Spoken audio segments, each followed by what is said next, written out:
ప్రమాదం. ప్రభు కొరకు బ్రతికితే ప్రయోజనం, అది భక్తి.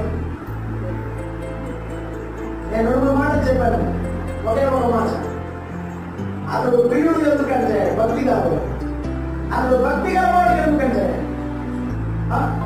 చెప్పండి, ఎందుకు భక్తి గలవాడు అంటే పాపాన్ని అసహించుకునేవాడు భక్తి గలవాడు.